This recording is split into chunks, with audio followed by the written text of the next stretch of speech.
बिस्मिल्लाहिर्रहमानिर्रहीम। अस्सलामुअलैकुम। आप देख रहे हैं नाउ न्यूज SD और मैं हूं आपकी मेजबान फायजा शाह। शामिल करते हैं आज की अहम खबरें।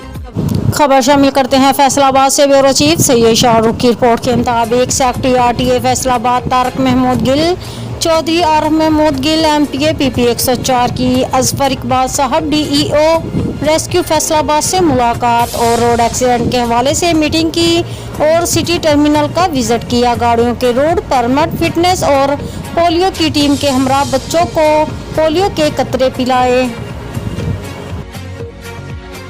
और अपडेट से बाखबर रहने के लिए देखते रहे नाउ न्यूज SD।